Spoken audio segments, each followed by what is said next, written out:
नमस्कार दोस्तों, स्वागत है आपका एक बार फिर से आपके अपने YouTube चैनल जॉब लक पर। दोस्तों, आज के वीडियो में हम बात करेंगे बीएड 2 वर्षीय पाठ्यक्रम में सब्जेक्ट कॉम्बिनेशन को लेकर, उसके साथ वेटिंग लिस्ट या फिर सेकंड काउंसलिंग कैसे होगी, उसके बाद एडमिशन प्रोविजनल स्लिप शो होने के बाद आपको क्या कुछ करना है, उसके बाद पेमेंट में हो रही समस्या, इस समस्या का क्या है हल। तो संपूर्ण जानकारी आज के इस वीडियो में आपको दी जाएगी। चलिए फ्रेंड्स, शुरू करते हैं आज की इस वीडियो को स्टार्ट करने से पहले फ्रेंड्स आपसे एक छोटी सी रिक्वेस्ट कि अगर आप बीएड 2 वर्षीय पाठ्यक्रम में प्रवेश ले रहे हैं या फिर रीट की तैयारी कर रहे हैं तो चैनल जॉब लक पर आपका स्वागत है। इससे संबंधित ऑनलाइन क्लासेस बहुत ही जल्द आपको देखने को मिलेगी, तो चैनल को सब्सक्राइब कर बेल आइकन को जरूर से प्रेस कीजिएगा। और साथ ही साथ फ्रेंड्स, अगर आप बीएड या फिर बीटेट या फिर रीट इन तीनों में से किसी भी समस्या से जूझ रहे हैं, यानी आपको कोई भी यहाँ पे डाउट है, तो आप मुझे मेरे इंस्टाग्राम पर फॉलो कर सकते हैं। उसका लिंक मैंने आपको डिस्क्रिप्शन में दे दिया है। आप वहाँ पे जाके फॉलो कीजिए, वहाँ पे जाके मैसेज कीजिए, आपके मैसेज का तुरंत रिप्लाई आपको दे दिया जाएगा। देन फ्रेंड्स, फाइनली शुरू करते हैं आज के इस वीडियो को। तो सबसे पहले फ्रेंड्स बात करते हैं आपके बीएड 2 ईयर में सब्जेक्ट्स की। तो फ्रेंड्स आपको ध्यान रखना है कि आपको बीएड फर्स्ट ईयर तथा बीएड सेकेंड ईयर दोनों में 10-10 सब्जेक्ट पढ़ने होंगे। बीएड फर्स्ट ईयर में पेपर 1 से लेकर पेपर 5 तक सभी के लिए कॉमन होगा, और उसके बाद फ्रेंड्स पेपर 10 नंबर यहाँ पे सभी के लिए कॉमन होगा। लेकिन फ्रेंड्स पेपर 6 तथा 7 आपके पेडागोजी सब्जेक्ट होंगे, यानी आपके टीचिंग सब्जेक्ट होंगे। उसके बाद फ्रेंड्स पेपर 8 तथा 9 इनकी आपकी वार्षिक परीक्षा नहीं होगी, यानी कुल मिला के यहाँ पे आपके 8 पेपर की वार्षिक परीक्षा आपको देनी होगी, जिसमें कि आपके यहाँ पर 6 पेपर तो सभी के लिए आपके लिए कॉमन होंगे, और उसमें 2 पेपर आपके टीचिंग सब्जेक्ट यानी पेडागोजी के रहेंगे। उसके बाद फ्रेंड्स बीएड सेकेंड ईयर में आपके यही सब्जेक्ट पेडागोजी के रहेंगे 6 तथा 7 पेपर में, और उसके बाद यहाँ पे आपके 1 से लेकर 5 तक के कॉमन पेपर होंगे। यहाँ पर आपको टोटल 7 पेपर की वार्षिक एग्जाम देनी होगी। पेपर 8, 9 तथा 10 के वार्षिक एग्जाम यहाँ पर आपके नहीं होते हैं, यानी बीएड फर्स्ट ईयर में आपके कुल 8 पेपर के एग्जाम होते हैं, और बीएड सेकेंड ईयर में आपके कुल 7 पेपर के एग्जाम होते हैं, जिसमें कि आपके 2 पेडागोजी सब्जेक्ट होते हैं। अब फ्रेंड्स बात करते हैं इन पेडागोजी सब्जेक्ट की। तो फ्रेंड्स आपको चिंता नहीं करनी है, आपको जो भी कॉलेज अलॉट हुआ है आपके संबंधित कॉलेज में आपके पेडागोजी सब्जेक्ट होंगे, तभी आपको वो कॉलेज अलॉट हुआ है। ध्यान रखना है कि आप उन्हीं विषयों का शिक्षण विषय यानी टीचिंग सब्जेक्ट के रूप में चुनाव कर सकते हैं जिन विषय को आपने यूजी या फिर पीजी में कम से कम 2 वर्ष के लिए पढ़ा हो।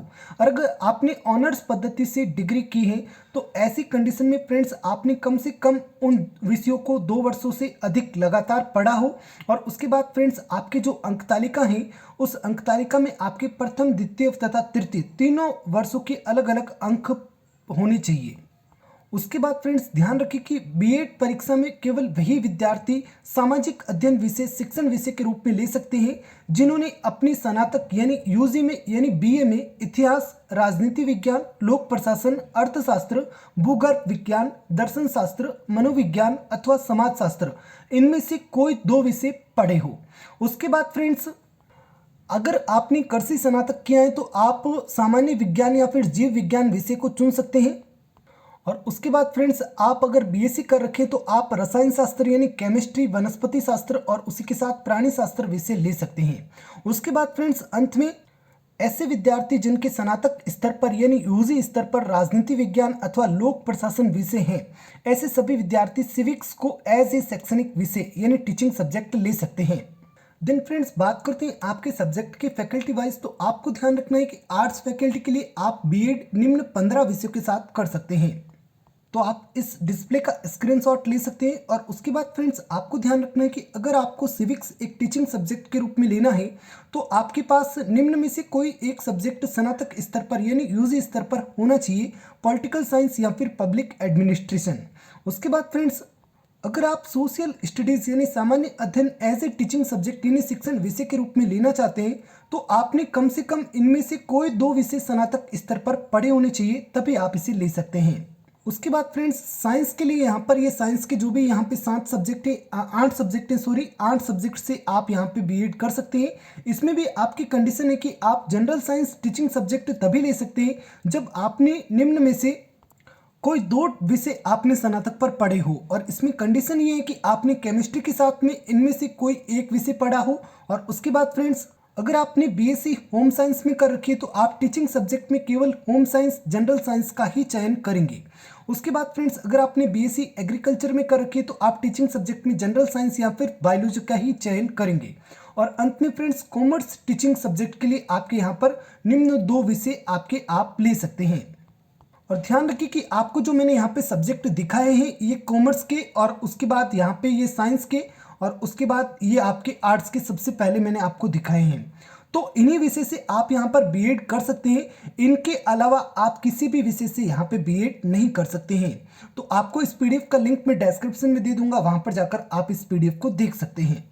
बाकी फ्रेंड्स आप जानना चाहते हैं बीएड कोर्स के बारे में विस्तार, तो आप कमेंट बॉक्स में जरूर लिखें कि मैं एक नया वीडियो उपलब्ध करवा सकूं आपको अगले 2 साल का, कि भाई आपको अगले 2 साल क्या कुछ करना है। यानी आपके प्रथम वर्ष में इंटर्नशिप कितनी होती है, द्वितीय वर्ष में इंटर्नशिप कितनी होती है, और उसी के साथ आपके वार्षिक एग्जाम के अलावा आपके यहाँ पर क्या क्या होता है। For example sessional, micro teaching, pre internship, यानी जो भी इसका शेड्यूल रहता है उसको यहाँ पर मैं आपको पूरा बता सकूँ, इसके लिए आप कमेंट बॉक्स में ज़रूर लिखें। उसके बाद फ्रेंड्स बात करते हैं आपकी वेट लिस्ट यानी सेकंड काउंसलिंग की, कि ये भाई कैसे होगी। तो आपके मन में एक शंका होगी कि सर हर बार तो यहाँ पर सेकंड काउंसलिंग होती है, जिस समय आपके यहाँ पर वापस से फॉर्म भरवाए जाते हैं और वापस से यहाँ पर आपकी लिस्ट जारी की जाती है। लेकिन इस बार एक नया नाम आ रहा है वेट लिस्ट। ये वेट लिस्ट क्या है और कब जारी होगी और ये कैसे होगी। तो फ्रेंड्स मान लीजिए कि यहाँ पे पीटेट की कितनी सीट्स हैं, वो सीट्स हैं आपके 100, और मान लीजिए कि यहाँ पे पीटेट ने प्रथम काउंसलिंग के दौरान 100 विद्यार्थियों को ये 100 सीट अलॉट कर दी। अब फ्रेंड्स आप ये भी तो मानते हैं कि आप यहाँ पे कम से कम 40 बच्चे ऐसे होंगे जो यहाँ पे एडमिशन नहीं लेंगे और 60 बच्चे ऐसे होंगे जो यहाँ पे एडमिशन ले लेंगे। तो फ्रेंड्स बची ये 40 सीट जो कि यहाँ पे आपके रिक्त रह जाती है, यानी खाली रह जाती हैं। और इसी के साथ फ्रेंड्स प्रथम काउंसलिंग के दौरान आपके जो अपवर्ड मूवमेंट का रिजल्ट अब आने वाला है ये आपके आएगा 14 दिसंबर 2020 को। और इसी डेट को फ्रेंड्स अभी आपको मैंने जो 4 एग्जाम्पल देके समझाया था कि भाई 40 सीट खाली हैं, इन्हीं 40 सीट पर गैर आवंटित अभ्यर्थी यानी जिन्हें कॉलेज नहीं मिला है ऐसे अभ्यर्थियों को कॉलेज आवंटित किया जाएगा। और इसको आप अपनी लैंग्वेज में सेकंड काउंसलिंग कहते हैं और पीटेट अपनी लैंग्वेज में फर्स्ट वेटिंग लिस्ट कहता है। अब फ्रेंड्स आपका यहाँ पे 1-2 सवाल और हो सकता है कि क्या सर अब हम कॉलेज में चॉइस में परिवर्तन कर सकते हैं। तो फ्रेंड्स जैसा कि आपने देखा होगा, आपने जब फर्स्ट बार कॉलेज से चॉइस को फिलअप किया था तो वहाँ पे रेड कलर की लाइन में साफ दिख रहा था भाई आप पहली और अंतिम बार यहाँ पे कॉलेज लिस्ट भर रहे हैं, इसके बाद आपको कोई मौका नहीं दिया जाएगा। तो उसका जवाब है कि भाई आप एडिट नहीं कर सकते। उसके बाद फ्रेंड्स एक सवाल ये होता है कि सर ये 14 दिसंबर 2020 को जो लिस्ट आएगी इसके बाद भी क्या और नई लिस्ट एसके आएगी। तो हाँ फ्रेंड्स अब ये जो प्रक्रिया आपके यहाँ से लेकर 14 दिसंबर 2020 तक चलेगी, यही प्रक्रिया आपके आगे भी रनिंग रहेगी। और इसी के चलते फ्रेंड्स आपको भी यहाँ पर अपवर्ड मूवमेंट का मौका मिलेगा। और उसी के साथ यहाँ के विद्यार्थी जो है ना पहली बार वाले, इनको भी फिर से यहाँ पर अपवर्ड मूवमेंट का मौका मिलेगा। और आपके और इनके अपवर्ड मूवमेंट के रिजल्ट के साथ यहाँ पे वेटिंग लिस्ट आएगी, सेकंड वेटिंग लिस्ट। तो फ्रेंड्स इसी अनुसार आपके आगे का आगे प्रोसेस चलता रहेगा जब तक आपके यहाँ पर सीट फुल नहीं हो जाती, यानी एक भी सीट रिक्त नहीं रहती। उसके बाद फ्रेंड्स एक भारी मात्रा में आपके द्वारा पूछा गया सवाल कि क्या सर एडमिशन प्रोविजनल स्लिप्स होने के बाद आपको कुछ करना होता है। तो फ्रेंड्स पहले के ज़माने में क्या होता था कि बच्चा यहाँ पे कॉलेज जाता था, वहाँ पे सारे के सारे डॉक्यूमेंट्स जमा करवाता था और कॉलेज उन्हें ऑफलाइन तरीके से एक वो रसीद बुक होती है ना, उसमें से प्रोविजनल एडमिशन स्लिप निकाल के देते थे। तो वो प्रोविजनल एडमिशन स्लिप आपके हाथ में आते ही आपको समझ जाना चाहिए कि भाई आपका संबंधित कॉलेज में एडमिशन कंफर्म हो चुका है, इसके आगे आपको कुछ भी नहीं करना। लेकिन फ्रेंड्स अब मान लीजिए कि आपको अपना कॉलेज बदलना है, तो आप एक नंबर अगर आपको कॉलेज मिला है तो आपकी वो कॉलेज चेंज नहीं होगी। बाकी फ्रेंड्स प्रोविजनल एडमिशन स्लिप होने के बाद अगर आपको अपना कॉलेज चेंज करना है तो आप अपवर्ड मूवमेंट के लिए अप्लाई कर सकते हैं। बाकी फ्रेंड्स सैकड़ों की संख्या में आपके कमेंट्स आ रहे हैं अपवर्ड मूवमेंट को लेकर, तो भाई आप अपवर्ड मूवमेंट की वीडियोस को देखिए, 2 वीडियो मैंने अपलोड कर रखी है। वैसी वीडियो आपको यूट्यूब पर कहीं नहीं मिलेगी, ऐसी मेरी आपसे गारंटी है। और उन वीडियोस को देखने के बाद अपवर्ड मूवमेंट से संबंधित कोई डाउट रह ही नहीं सकता किसी भी हालत में। उसके बाद फ्रेंड्स एक दिक्कत ये आ रही है कि यहाँ पे जैसे ही आप यहाँ पे प्रिंट अलॉटमेंट पे क्लिक करके आगे डॉक्यूमेंट्स अपलोड करके अपना पेमेंट करने की कोशिश करते हैं तो आपका पेमेंट तो चला जाता है, लेकिन आप यहाँ पे ना तो इसका प्रिंट आउट ले पाते हैं पेमेंट रिसिप्ट का, और उसी के साथ आपका यहाँ पे पेमेंट स्टेटस भी फेल्ड बताता है, यानी पेमेंट भी सक्सेस नहीं बताता है।